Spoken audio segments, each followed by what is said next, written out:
शिवा भैया, का हाल चाल बा? हाँ हाँ सब ठीक बा।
ए लड़की।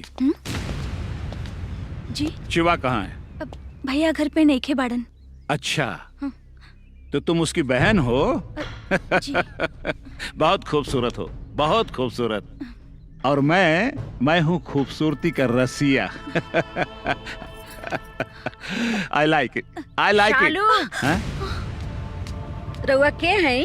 कुछ काम बा यहाँ? ओह आप समझा, आप हैं शिवा की माई। वेरी गुड, बहुत अच्छा। वैसे आपने बिटिया बहुत खूबसूरत पैदा की है। तू अंदर जो। वैसे मुझे यहाँ नहीं आना चाहिए था, अपने ऑफिसर को भेजना चाहिए था। लेकिन अब सोच रहा हूँ कि मैंने यहाँ कर कोई गलती नहीं की।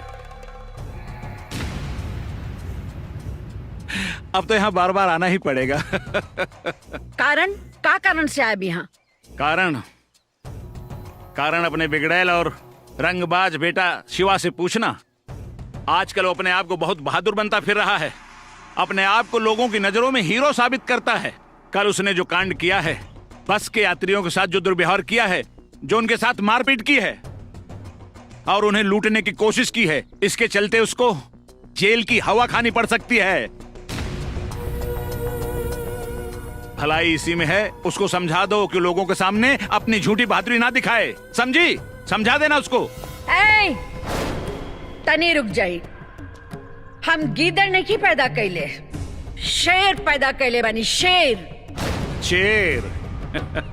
हमर बेटा शेर हा, हम ओकर माई। हम तुम्हें और तुम्हारे शेर बेटे दोनों को देख लूंगा, समझी?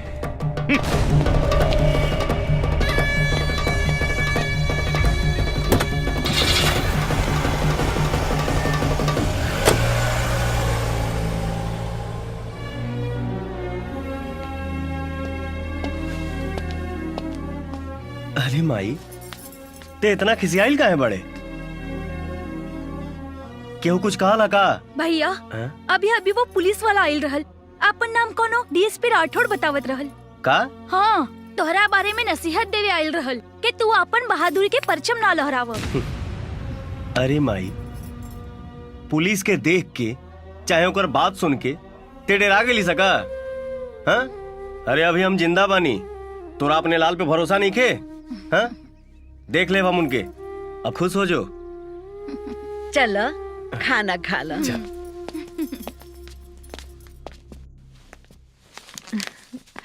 Namaste, sir. This is my synopsis on impact of Buddha's teachings on Indian culture and spirituality. Okay. Have a look, sir. Oh very good. मुझे बहुत खुशी है कि तुम एक अच्छी स्टूडेंट साबित हो रही हो।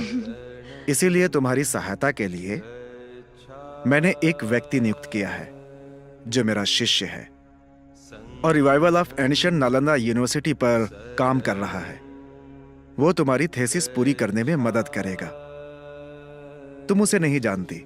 Okay. वो बहुत ही बहादुर और नेक इंसान है। I would like to meet him. सर नमस्ते। अरे शिवा बेटा, आओ, मीट हर। शी इज एलिना, थाईलैंड से आई है।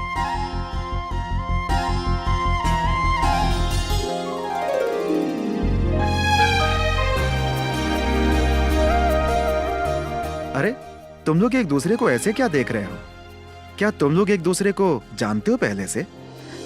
हम लोग एक दूसरे से मिल चुके हैं। Really, he's a very brave young man, sir. क्या मतलब? हम बताओ तनी सर, कल दोपहर में ही पहाड़ पे चढ़ के फोटो खींचे गई रहली। अचानक इनकर पैर फिसल गई। He saved my life. ओह, इन्होंने मुझे बचाया। अच्छा। तुमने ऐसे मौके पर बचा लिया, मुझे तुम पर गर्व है। मगर तुम्हें कल से एलिना के लिए और भी काम करना है।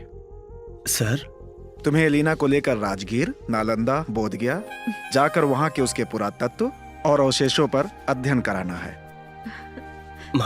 मगर क्या? अगर मगर कुछ नहीं। एलिना हमारी गेस्ट है और इसकी सहायता करना हमारा कर्तव्य है।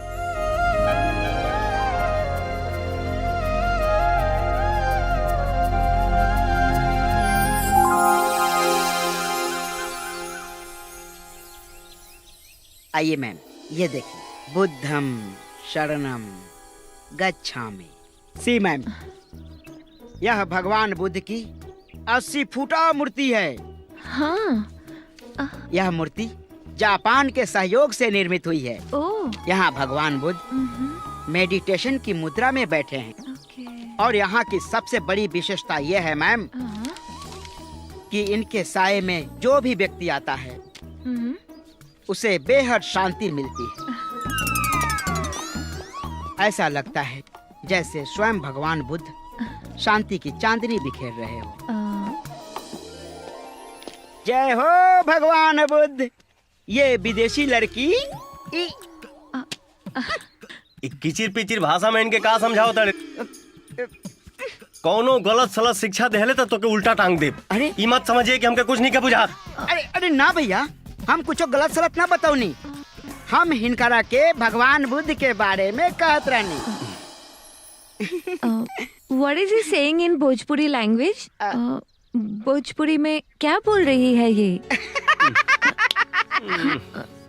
मैं रही नहीं हाँ रहा। ये बोल रहा है, बोल रहे हैं, ये बोल रहे हैं आप ब्यूटीफुल।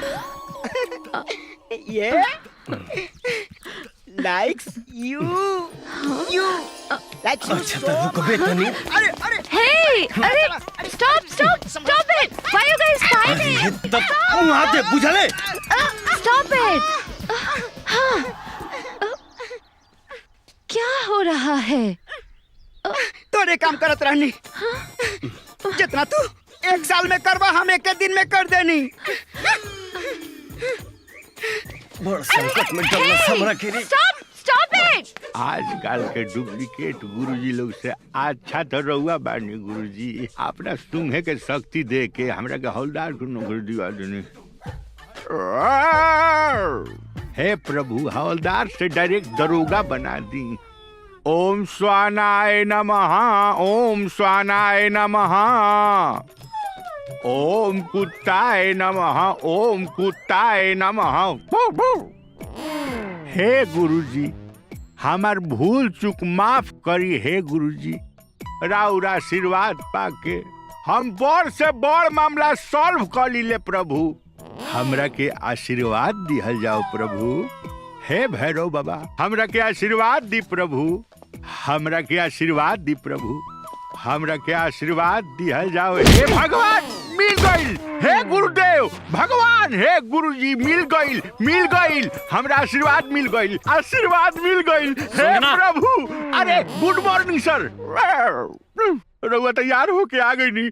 हम तैयार बानी सर। तहार ये हरकत हमरा पसंद नहीं खे। तारा के पता बा हम आज कितना टेंशन में बानी? हमारे एक मुखबिर सूचना देले है कि होटल चंद्रगुप्त में इंटरनेशनल गैंग के मीटिंग होके वाला बा। और हमने पता करे के होगी कि ये लोग कौन है और ये लोग के इरादा का है। ओकरा बाद कोनो कार्रवाई कल जाए। जी सर। हम अभी जाता नहीं, तू जल्दी से तैयार हो जाइया। यस सर, यस सर, यस सर। ओम गुरुजी, इज्जत के सवाल बाटे। सर,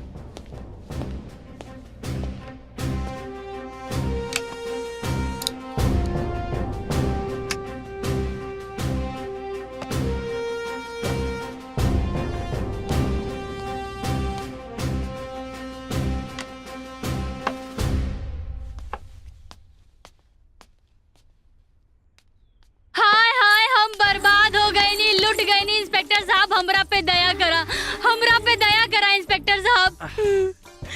ओहो, फिर तू आ गई लू। तोरा के कितना संजयनी है कि फिजूल के हमारा पास टाइम नहीं खे। चल जा यहाँ से। अरे साहब, ये फजूल के का, ईता असूल के बाद बा। हमार बोकरी जाने कहाँ हिरा गइल बिया। राम जाने वो कुछ खैले होई कि ना। ए साहब, हम ना जाने के कहाँ कहाँ ढूंढनी, वो हमके ना मिलल। यही से तो रउआ लगे रपट लिखावे आ गई नी। हम पहले से बहुत टेंशन में बानी। हम सुगना से कह दे कि तोहार बकरी ढूंढ के पहुंचा देवल जाए। ए साहब, बोकरी हमार बिया ढूंढने के और जाई, रउआ के ही ढूंढने के पड़ी। हाँ, हम तोहार बकरी ढूंढी, ये हमार काम बाकी रह गई बा। बकरी कहीं और ढूंढने की जरूरत नहीं के। हमरा आँख में आँख डाल के देखा, बकरी मिल जाई। अरे पकला कही। अरे दरोगा बाबू साला, अरे हे भगवान, अरे हट मोटे। साहेब वो गोबरे गणेश रह गए। बे जल्दी जल्दी खोदो, बे जल्दी जल्दी खोद। चल कालू इधर आके खोद, खोद खोद जल्दी। बे जल्दी जल्दी हाथ चला, अबे जल्दी जल्दी हाथ चलाओ। चल चल काम कर, आज सारा काम आज ही खत्म करना है।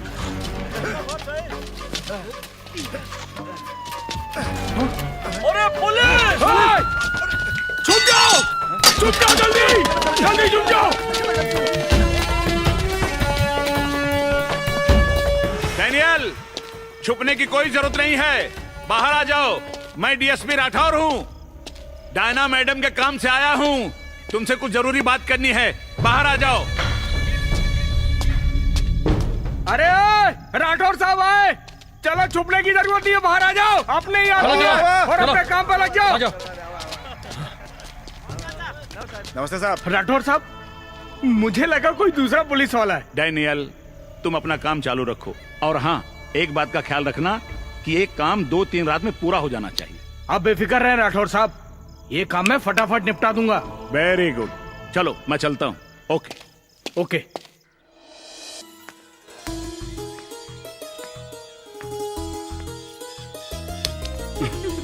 कहाँ खो गइल बाड़े भैया?